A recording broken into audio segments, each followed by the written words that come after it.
Bien que Paul n'ait pas obtenu la guérison, il fut cependant guéri. Pouvons-nous faire la distinction?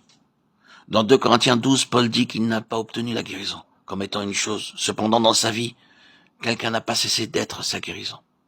Alors que sa faiblesse persistait, sa guérison aussi se manifestait. Sa faiblesse était prolongée, mais sa guérison l'était également. Quelle est notre conception de la guérison, après tout? La guérison, pour la plupart d'entre nous, est une question d'élimination. Mais il n'en est pas ainsi. La guérison n'est pas du tout une élimination. La guérison, c'est d'avoir quelqu'un. Ce n'est pas l'absence de la faiblesse, mais la présence de la puissance. Je me souviens lorsque je vis cela pour la première fois, comment tout doucement la lumière descendit en moi. À cette époque, ce que je pouvais saisir de manière intelligente, ce n'était pas seulement que des choses et autour de moi. Je ne voyais aussi que des choses. Je ne savais pas que le Seigneur voulait être toute chose pour moi. Je n'avais pas compris que la guérison n'était pas une chose. Je savais seulement que le Seigneur m'avait donné une promesse. Je ne savais pas qu'il pouvait être ma guérison. Un jour, je lisais le récit de Paul dans 2 Corinthiens.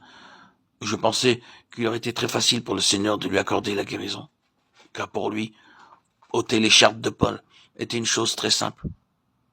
Il est étrange de constater que Dieu ne le fit pas.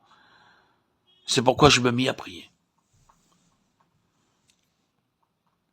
Tout en priant, je me souvins d'une expérience vieille de quelques années. Je fus invité dans une certaine ville. Je pris une petite embarcation qui remontait le fleuve. Je remarquai que l'embarcation flottait de temps à autre sur le lit de la rivière, car le niveau d'eau était bas et le lit du fleuve était irrégulier. Quelquefois, le batelier devait tirer la barque hors de l'eau avec des cordes.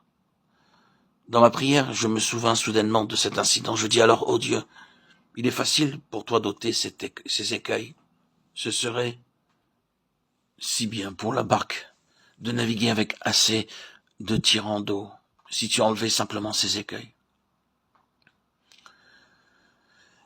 Je relis alors de nouveau 2 Corinthiens 12 et je découvris que ce fut précisément la prière de Paul.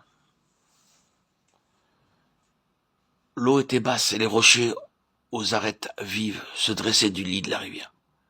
C'est pourquoi Paul prie ainsi, « Ô Dieu, puisses-tu ôter ces écueils afin que ma barque puisse voguer sur l'eau. » À cela, Dieu répondit, « Je n'ôterai pas ces rochers, mais j'élèverai le niveau de l'eau.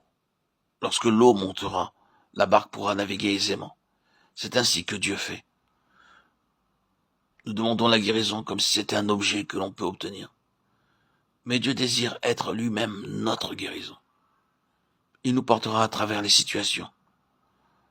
Paul demeura avec cette faiblesse. Il n'essaya pas de se défaire de sa faiblesse par ses propres efforts. S'il en avait été ainsi, il aurait dû se garder lui-même avec ses propres forces. Mais c'est la puissance de Christ qui le protégea. C'est Dieu lui-même qui agissait. Nous voyons une nouvelle fois cette distinction fondamentale. D'un côté, c'est Dieu qui accorde une certaine chose, et de l'autre, c'est Dieu lui-même qui est cette chose.